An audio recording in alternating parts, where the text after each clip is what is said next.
Hallelujah hallelujah hallelujah hallelujah hallelujah hallelujah. യേശുവേ നന്ദി, യേശുവേ നന്ദി. പ്രിയപ്പെട്ട സഹോദരങ്ങളെ, ഇന്നത്തെ ദിവസം ഈ വചന ശുശ്രൂഷയ്ക്ക് വേണ്ടി നമ്മൾ ഒരുങ്ങുമ്പോൾ നമ്മുടെ ജീവിതത്തെ പരിശുദ്ധാത്മാവിൻ്റെ പ്രകാശത്താൽ നിറയുവാൻ വേണ്ടി നമുക്കൊന്ന് സമർപ്പിക്കണം. കാരണം നമ്മുടെ ജീവിതത്തിലെ ദൈവാനുഭവങ്ങളെ, അവയുടെ ലക്ഷ്യങ്ങളെ നമ്മളൊന്ന് വിചിന്തന വിഷയമാക്കാൻ ആഗ്രഹിക്കുകയാണ്. നമ്മുടെ എല്ലാം ജീവിതത്തിൽ ദൈവാനുഭവമുണ്ട്.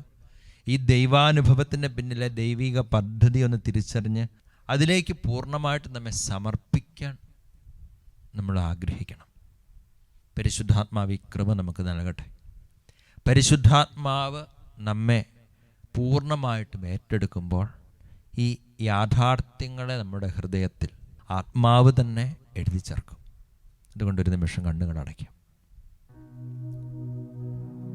ആദിയിൽ ജലത്തിന് മീതെ ചലിച്ചുകൊണ്ടിരുന്ന ദൈവത്തിൻ്റെ ചൈതന്യം, ചലിച്ചുകൊണ്ടിരുന്ന ഈ ദൈവ ചൈതന്യത്തിലേക്ക് ദൈവത്തിൻ്റെ വചനം കടന്നു ചെന്നപ്പോൾ അവിടെ സൃഷ്ടികർമ്മം നടന്നു. നമ്മുടെ ഹൃദയത്തിൽ പരിശുദ്ധാത്മാവ് ചലിക്കുമ്പോഴാണ് വചനം നമ്മിൽ മാംസം ധരിക്കുന്നത്. പരിശുദ്ധ അമ്മയിൽ പരിശുദ്ധാത്മാവ് നിറഞ്ഞു, വചനം മാംസം ധരിച്ചു അമ്മയിൽ. നമ്മുടെ ജീവിതത്തിലും ഇതേ ഒരു അഭിഷേകത്തിന് വേണ്ടി ഈ നിമിഷങ്ങളിൽ നമുക്ക് ദാഹിക്കാം. പരിശുദ്ധാത്മാവേ, പരിശുദ്ധ അമ്മയിൽ നിറഞ്ഞതുപോലെ, സ്ലീഹന്മാരിൽ നിറഞ്ഞതുപോലെ, രക്തസാക്ഷികളിൽ നിറഞ്ഞതുപോലെ, വിശുദ്ധാത്മാക്കളിൽ നിറഞ്ഞതുപോലെ ഇപ്പോൾ ഞങ്ങളിൽ വന്നു വസിക്കണമേ. നമുക്ക് ദാഹത്തോടെ പാടി പ്രാർത്ഥിക്കാം. അത്യുന്നതങ്ങളിൽ നിന്നും അഗ്നിനാളങ്ങളായി വരണേ, വരദാന ഫലധാരയേക വരദായക വേഗം വരണേ. ദാഹത്തോടെ പരിശുദ്ധാത്മാവിനെ വിളിക്കാം. അത്യുന്നതങ്ങളിൽ നിന്നും അഗ്നിനാളങ്ങളായി വരണേ, പരിശുദ്ധാത്മാവേ, വരദാന ഫലധാരയേക ആത്മാവേ, വരദായക വേഗം വരണേ. പരിശുദ്ധാത്മാവേ, ഞങ്ങളിൽ അഭിഷേകമായി നിറയണമേ. പുതു സൃഷ്ടിയായി മാറ്റണമേ. പാവനാത്മാവേ, അവിടുന്നു ഞങ്ങളിൽ നിറയണമേ. ദൈവപദ്ധതി അനുസരിച്ച് ഞങ്ങളെ പുതുതാക്കണമേ. പാവനാത്മാവേ, അവിടുന്നു ഞങ്ങളിൽ നിറയണമേ. ഈശോ ശിഷ്യന്മാരോട് അരുളി ചെയ്തു, എന്നെ കൂടാതെ നിങ്ങൾക്കൊന്നും ചെയ്യാൻ സാധിക്കുകയില്ല. എന്നിൽ വസിക്കാത്തവൻ മുറിച്ച ശാഖ പോലെ പുറത്തെറിയപ്പെടുന്നു. അതുകൊണ്ട് ഈശോ ശിഷ്യന്മാരോട് ഇങ്ങനെ പറഞ്ഞു, ഉന്നതത്തിൽ നിന്ന് ശക്തി ലഭിക്കുന്നത് വരെ നിങ്ങൾ നഗരം വിട്ടു പോകരുത്. പിതാവിൻ്റെ വാഗ്ദാനത്തിന് വേണ്ടി കാത്തിരിക്കാൻ ഈശോ പറഞ്ഞു. ഈ വാഗ്ദാനം നമ്മിൽ നിറയട്ടെ, ഈ ആത്മാവ് നമ്മളിൽ നിറയട്ടെ. പരിശുദ്ധാത്മാവിനെ വിളിച്ച് പ്രാർത്ഥിക്കാം. പരിശുദ്ധാത്മാവെ, അങ്ങേ കൂടാതെ ഞങ്ങൾക്കൊന്നും ചെയ്യാൻ സാധ്യമല്ല. ഏറ്റുപറഞ്ഞ് പാടി പ്രാർത്ഥിക്കാം. നിന്നെ കൂടാതൊന്നും ചെയ്തിടുവാൻ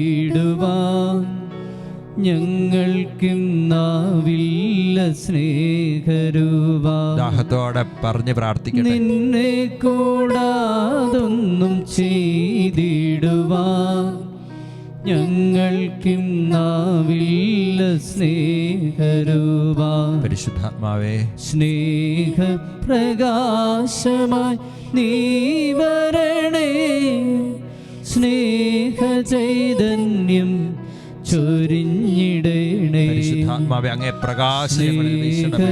പ്രകാശമായി നീ വരണേ, സ്നേഹചൈതന്യം ചൊരിഞ്ഞിടണേ. പ്രാർത്ഥിക്കാം. ആത്മാവേ, ആത്മാവേ, പാവനാത്മാവേ അവിടുന്നു ഞങ്ങളിൽ നിറയണമേ.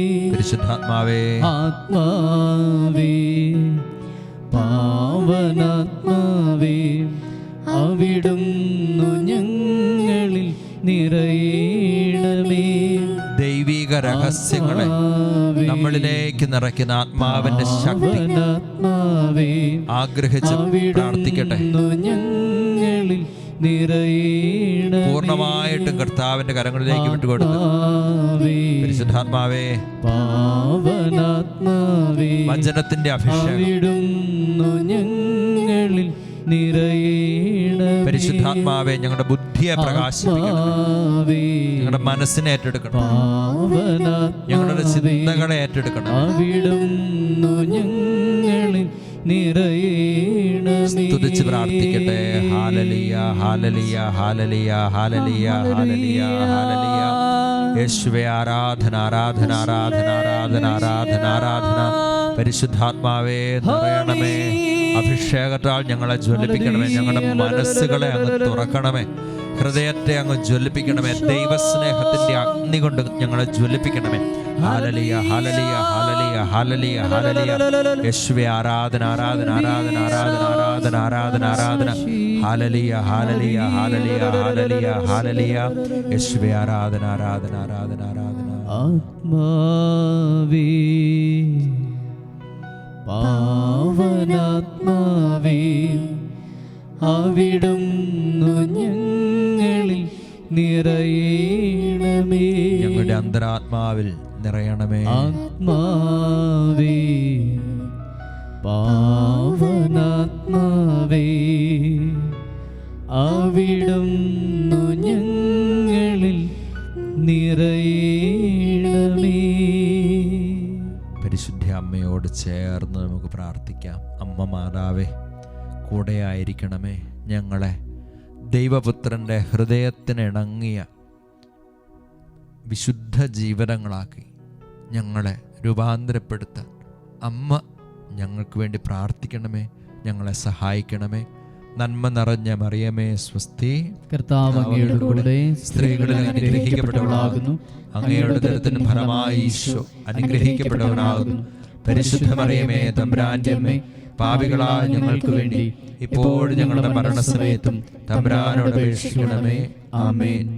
ഈശോ മിശിഹായുടെ എല്ലാ വാഗ്ദാനങ്ങൾക്കും ഞങ്ങൾ യോഗ്യരാകുവാൻ സർവേശ്വരന്റെ പരിശുദ്ധ ദൈവമാതാവേ ഞങ്ങൾക്ക് വേണ്ടി അപേക്ഷിക്കണമേ. വിശുദ്ധ യൗസേ പിതാവേ ഞങ്ങൾക്ക് വേണ്ടി അപേക്ഷിക്കണമേ. സകല വിശുദ്ധരെ, സകല മാലാഖമാരെ ഞങ്ങൾക്ക് വേണ്ടി അപേക്ഷിക്കണമേ. ഹല്ലേലൂയ. ഹല്ലേലൂയ. സന്തോഷത്തോടെ പറയാം ഹല്ലേലൂയ. ഹല്ലേലൂയ. ശാന്തമായിട്ടിരിക്കാം. പ്രിയപ്പെട്ട സഹോദരങ്ങളെ, ഇന്ന ദിവസം ഈ വചന ശുശ്രൂഷയിലേക്ക് നാം പ്രവേശിക്കുമ്പോൾ നാം ചിന്തിക്കുന്ന ഒരു പ്രധാനപ്പെട്ട വിഷയം, പലരും പറയും എൻ്റെ ജീവിതത്തിൽ ഒരുപാട് ദൈവാനുഭവങ്ങളുണ്ട്. ഒരുപാട് പേര് ഈ വാക്ക് പറഞ്ഞ് ഞങ്ങൾ കേട്ടിട്ടുണ്ട്. എൻ്റെ ജീവിതത്തിൽ ഒരുപാട് ദൈവാനുഭവമുണ്ട്. കർത്താവ് എൻ്റെ ജീവിതത്തിൽ ഇടപെടുന്നുണ്ട്. കർത്താവ് എൻ്റെ ജീവിതത്തിൽ ഇടപെട്ടിട്ടുണ്ട്. ഇത് അനേകർ പറയുന്നതാണ്. പക്ഷേ നമ്മൾ ഇന്ന് ചിന്തിക്കേണ്ട കാര്യം ഇതാണ്: ഈ ദൈവാനുഭവങ്ങൾ എന്തിനു വേണ്ടി നൽകപ്പെടുന്നു? വചനം നമ്മെ പഠിപ്പിക്കുന്ന കാര്യം ഇതാണ്: അത് ഈശോയുടെ സാക്ഷിയായി ഞാൻ ജീവിക്കാനുള്ള ഒരു വിളിയാണ്. നമ്മുടെ വചനത്തിൽ കാണും, സ്നാപക യോഹന്നാൻ്റെ 2 ശിഷ്യന്മാർ അവർ സ്നാപക യോഹന്നാനോടൊപ്പം നിൽക്കുമ്പോൾ ഈശോ നടന്നു വരുന്നത് കണ്ടപ്പോൾ സ്നാപക യോഹന്നാൻ പറഞ്ഞു, ഇതാ ലോകത്തിൻ്റെ പാപം നീക്കുന്ന ദൈവത്തിൻ്റെ കുഞ്ഞാട്. ഈ ശിഷ്യന്മാരെന്ത് ചെയ്തു? സ്നാപക യോഹന്നാൻ്റെ വാക്ക് കേട്ട് ഈ 2 ശിഷ്യന്മാരും ഈശോയെ അനുഗമിച്ചു. ഈശോയെ അനുഗമിച്ച് അവരോട് ഈശോ തിരിഞ്ഞു നിന്ന് ചോദിച്ചു, നിങ്ങൾ എന്താ അന്വേഷിക്കുന്നത്?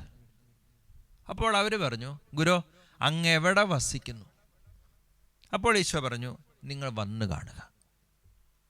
പിറ്റേ ദിവസം അവർ തങ്ങളുടെ കൂട്ടുകാരോട് പറയുന്നതാണ്, ഞങ്ങൾ വാഗ്ദാനം ചെയ്യപ്പെട്ട രക്ഷകനെ കണ്ടു. ഈശോയെ അനുഭവിച്ചറിഞ്ഞവർ അതേറ്റു പറഞ്ഞു. ശിഷ്യന്മാരുടെ ജീവിതം മുഴുവൻ അതുതന്നെയാണ്. സഭയുടെ ശുശ്രൂഷകൾ മുഴുവൻ അതുതന്നെയാണ്. ദൈവാനുഭവത്തെ പ്രഘോഷിക്കുന്നവരാണ് നമ്മൾ. അഥവാ ദൈവത്തെ സാക്ഷ്യപ്പെടുത്താനുള്ള വിളിയാണ് എല്ലാ ദൈവാനുഭവവും. അതുകൊണ്ടാണ് യോഹന്നാൻ ശ്ലീഹ 1-ാം ലേഖനം 1-ാം അധ്യായം 1 മുതലുള്ള തിരുവചനങ്ങളിൽ ഇങ്ങനെ പറഞ്ഞു വയ്ക്കുക: ആദ്യം മുതൽ ഉണ്ടായിരുന്നതും ഞങ്ങൾ കണ്ണുകൊണ്ട് കണ്ടതും കാതുകൊണ്ട് കേട്ടതും കൈകൊണ്ട് സ്പർശിച്ചതുമായ ജീവന്റെ വചനത്തിന് ഞങ്ങൾ സാക്ഷി നൽകുന്നു. വീണ്ടും പത്രോസ്ലിഹായുടെ ഭവനത്തിലേക്ക് ഈശോ കടന്നു ചെന്നപ്പോൾ ഒരിക്കൽ ഈ പത്രോസ്ലിഹായുടെ അമ്മായിയമ്മ പനി ബാധിച്ച് കിടപ്പിലായിരുന്നു. അവൻ അവളെ തൊട്ടു, അപ്പോൾ അവളുടെ പനി വിട്ടുമാറി. അടുത്ത വചനം എങ്ങനെയാണ്? അവൾ എഴുന്നേറ്റ് അവരെ ശുശ്രൂഷിച്ചു. ഓർക്കുക, ദൈവാനുഭവം ശുശ്രൂഷയിലേക്ക്, സാക്ഷ്യജീവിതത്തിലേക്ക് നമ്മെ നയിക്കണം. ഇല്ലെങ്കിൽ ഈ ദൈവാനുഭവം നമുക്ക് രക്ഷാകരമാവുകയില്ല എന്നതാണ് സത്യം. നമ്മളിത് വചനത്തെ കാണും. 10 കുഷ്ഠരോഗികൾ സുഖം പ്രാപിച്ചു. ഒരുവൻ മാത്രമേ ഈശോയുടെ അടുക്കലേക്ക് തിരിച്ചു വന്ന് ദൈവത്തെ മഹത്വപ്പെടുത്തിയുള്ളൂ. അവൻ മാത്രമേ രക്ഷ അനുഭവിച്ചിട്ടുള്ളൂ. അന്ധനായ മനുഷ്യനെ ഈശോ സുഖപ്പെടുത്തി. അവൻ എന്ത് ചെയ്തു? അവൻ ഈശോയെ അനുഗമിച്ചു. നോക്കുക, എല്ലാ ദൈവാനുഭവങ്ങളും നമ്മെ ഈശോയെ അനുഗമിക്കുന്നതിലേക്ക് നയിക്കണം. ഈശോ ഫലമേൽപ്പിക്കുന്ന ദൗത്യത്തിലേക്ക് നയിക്കണം. ഗരസേനരുടെ നാട്ടിൽ പിശാചു ബാധിതനെ സുഖപ്പെടുത്തി കഴിയുമ്പോൾ അവൻ ഈശോയോട് ചോദിക്കുന്നുണ്ട്, ഞാൻ അങ്ങയോട് കൂടെ വരട്ടെ? ഈശോ പറഞ്ഞു, വേണ്ട, നീ നിൻ്റെ ഭവനത്തിലേക്ക് ചെല്ലുക, നീ നിൻ്റെ ബന്ധുജനങ്ങളുടെ ഇടയിലേക്ക് ചെല്ലുക, എന്നിട്ട് കർത്താവ് നിനക്ക് വേണ്ടി എന്തെല്ലാം ചെയ്തു എന്ന് നീ പറയുക. ദൗത്യമാണത്. പ്രിയപ്പെട്ട സഹോദരങ്ങളെ, തിരുവചനങ്ങളിലൂടെ കടന്നു പോകുമ്പോൾ ദൈവാനുഭവത്തിൻ്റെ പടികളെ നാം ശ്രദ്ധിക്കേണ്ടതുണ്ട്. എപ്പോഴും ഓർക്കുക, ദൈവാനുഭവത്തിൽ 4 സ്റ്റെപ്പുകളുണ്ട് തിരുവചനത്തിൻ്റെ വെളിച്ചത്തിൽ. ഒന്നാമത്തേത്, നമ്മൾ ദൈവത്തിൻ്റെ മഹത്വം ദർശിക്കും. രണ്ടാമത്, ഈ ദൈവമഹത്വം ദർശിക്കുമ്പോൾ നമുക്ക് നമ്മുടെ കുറവുകളും ബലഹീനതകളും തിരിച്ചറിയാൻ സാധിക്കും. അത് ഏറ്റുപറയും. മൂന്നാമത്തേത്, അങ്ങനെ ഏറ്റുപറയുന്നവരെ കർത്താവ് വിശുദ്ധീകരിക്കുന്നു. 4-ാമത്തെ സ്റ്റെപ്പാണ് പുതിയ ജീവിതം, പുതിയ വഴി, പുതിയ ദൗത്യം. വ്യക്തമാക്കാം. അതായത് ഈശോ ശിമയോൻ പത്രോസിൻ്റെ വള്ളത്തിലേക്ക് കയറി വന്നു. ഓർക്കുക, ഈ ശിമയോൻ പത്രോസ് വിളിച്ചിട്ടല്ല ഈശോ കയറി ചെല്ലുക. ഓർക്കുക, ദൈവാനുഭവം എന്ന് പറയുന്നത് ദൈവത്തിൻ്റെ ഇടപെടലാണ്. അത് സൗജന്യമായി നമുക്ക് നൽകപ്പെടുന്നതുമാണ്. അങ്ങനെ കടന്നു ചെന്ന് ഈശോ ആ വള്ളത്തിലിരുന്ന് ഈശോ ജനക്കൂട്ടത്തെ പഠിപ്പിച്ചു. എന്നിട്ട് ശിമയോനോടും കൂട്ടരോടും പറഞ്ഞു, ആഴത്തിലേക്ക് നീക്കി വലയിറക്കുക. അപ്പോൾ അവർ പറഞ്ഞു, കർത്താവേ, രാത്രി മുഴുവൻ ഞങ്ങൾ അധ്വാനിച്ചതാണ്, ഒന്നും കിട്ടിയിട്ടില്ല. എങ്കിലും നീ പറഞ്ഞതനുസരിച്ച് ഞങ്ങൾ വലയിറക്കാം. ഈശോയുടെ വാക്ക് കേട്ട് അവർ വലയിറക്കി. ആ വല നിറയുവോളം മത്സ്യങ്ങളെ കിട്ടി. മത്സ്യങ്ങൾ നിറഞ്ഞ വലയുമായി നിൽക്കുന്ന ഈ ശിമയോനും കൂട്ടരും നോക്കിയത് ഈ മത്സ്യത്തിലേക്കല്ല, മീൻ നിറഞ്ഞ ഈ വലയിലേക്കല്ല. ശിമയോൻ പത്രോസ് ഉടനെ തന്നെ ഈശോയുടെ മുമ്പിൽ മുട്ടുകുത്തി. ഓർക്കുക, ദൈവാനുഭവം നമ്മെ നയിക്കുന്നത് ഈ അനുഗ്രഹത്തിൻ്റെ പിന്നാലെ പോകാനുള്ളൊരു പ്രവണതയിലേക്കല്ല, ആയിരിക്കരുത്.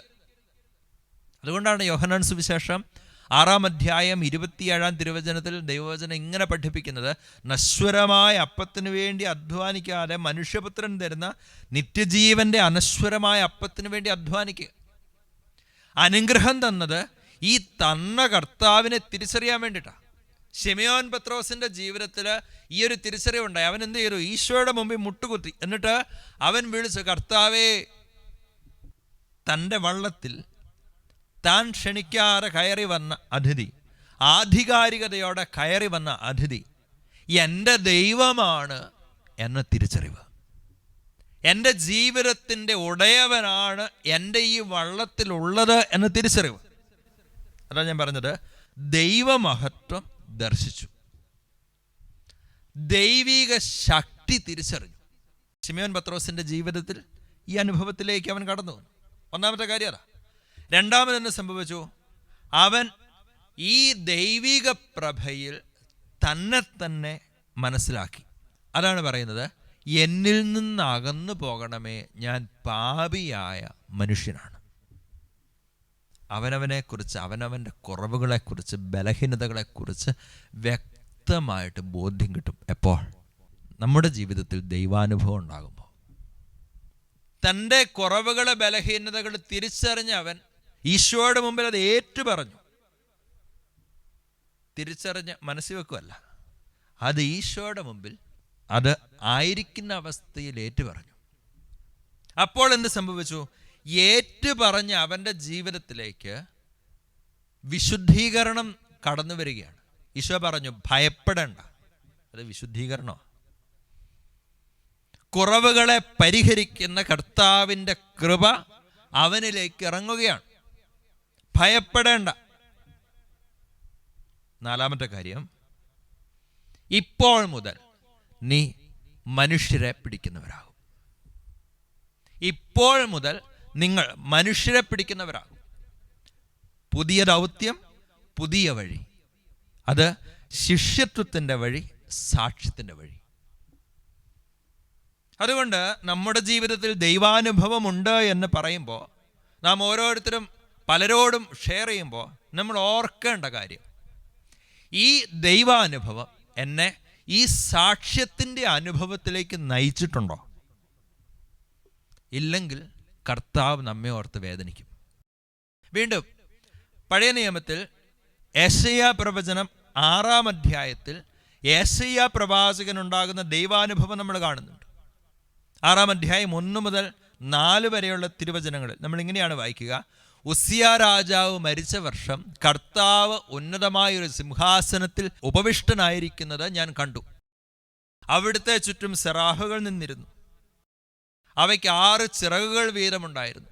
2 എണ്ണം കൊണ്ട് അവ മുഖം മറച്ചിരുന്നു, 2 എണ്ണം കൊണ്ട് പാദങ്ങളും. 2 ചിറകുകൾ പറക്കാനുള്ളവയായിരുന്നു. അവ പരസ്പരം ഉദ്ഘോഷിച്ചു കൊണ്ടിരുന്നു, പരിശുദ്ധൻ പരിശുദ്ധൻ, സൈന്യങ്ങളുടെ കർത്താവ് പരിശുദ്ധൻ. നോക്കുക, ദൈവാനുഭവമാണ്. ദൈവമഹത്വം ദർശിച്ചു.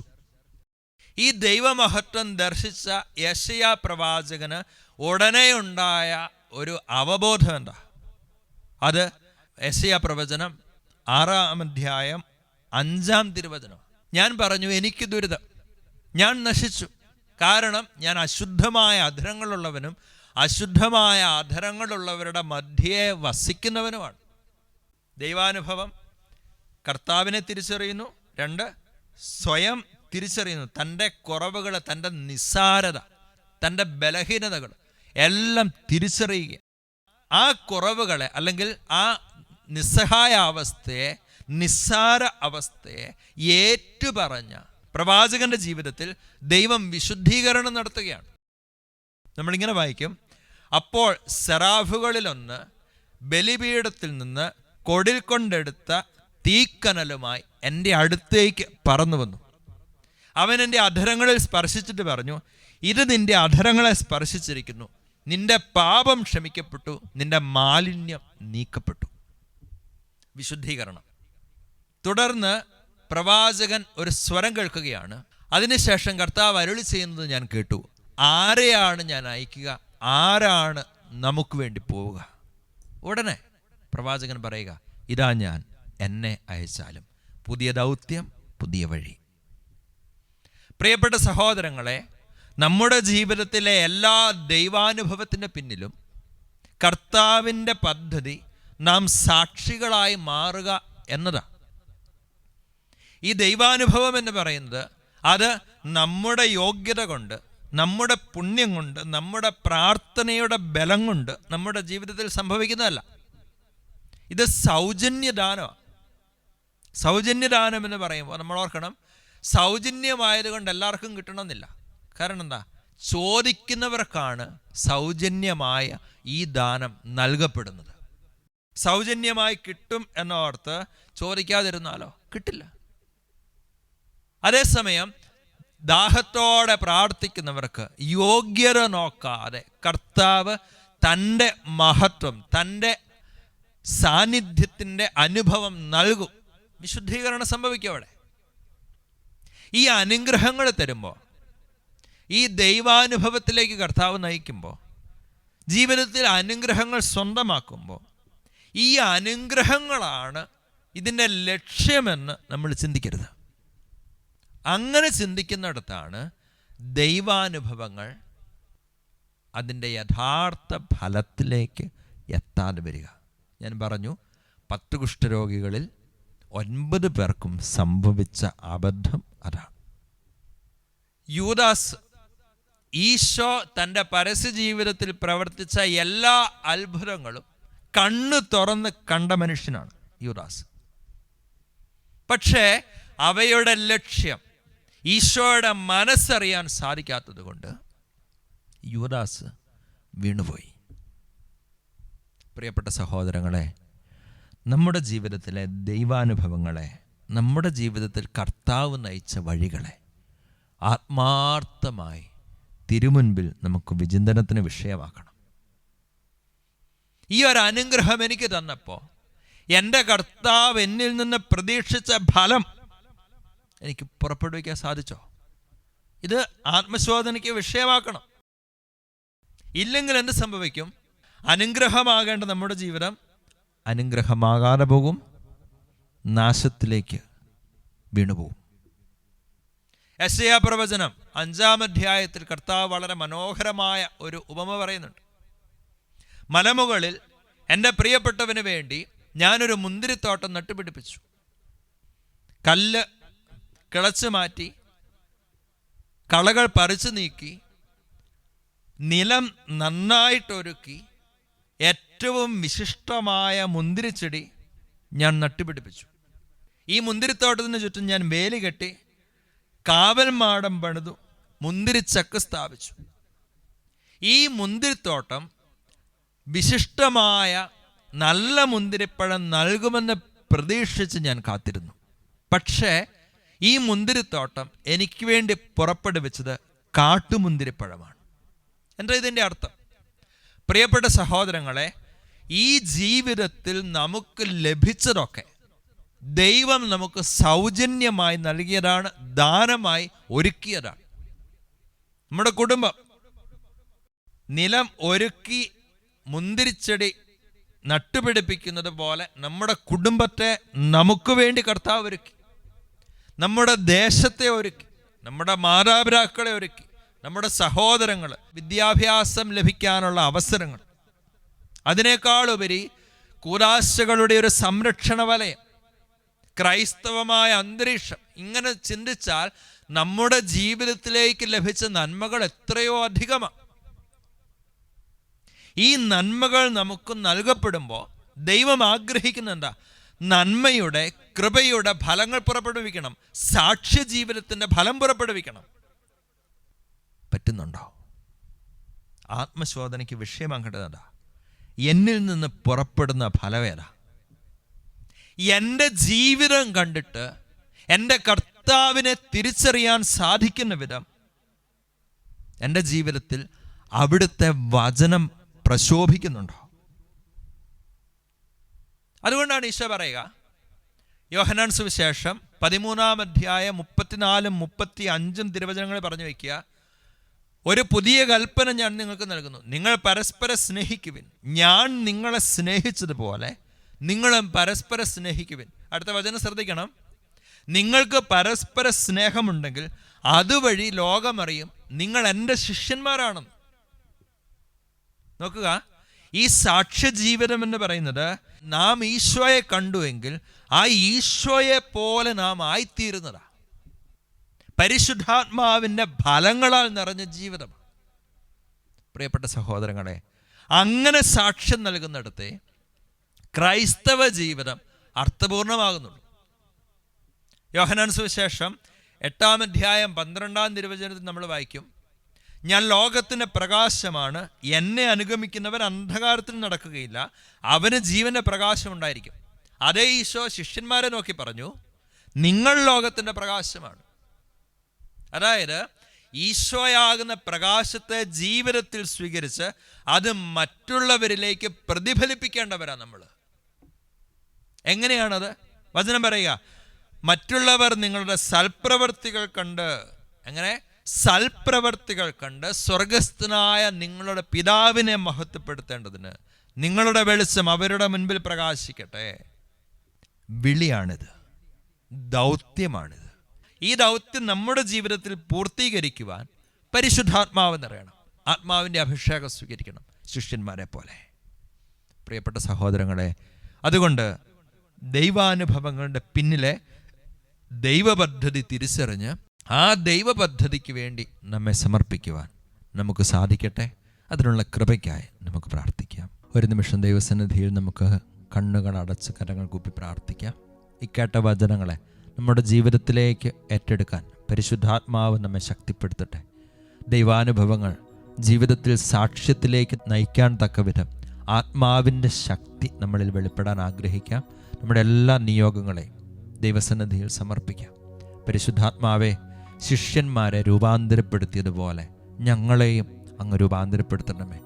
ഞങ്ങളിലെ ദൈവാനുഭവങ്ങൾ സാക്ഷ്യത്തിൻ്റെ അഭിഷേകങ്ങളാക്കി അങ്ങ് മാറ്റണമേ. ഞങ്ങളെ പൂർണ്ണമായിട്ടും അങ്ങേ കൃപാവരത്തിന് മുൻപിൽ സമർപ്പിക്കുന്നു. അഭിഷേകത്താലും കൃപാവരത്താലും ശക്തിയാലും ജ്ഞാനത്താലും ഞങ്ങളെ നിറയ്ക്കണമേ. ഈശോയുടെ ആശീർവാദം നമുക്ക് സ്വീകരിക്കാം.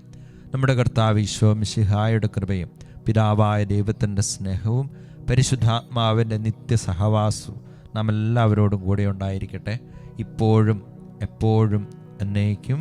ആമേൻ.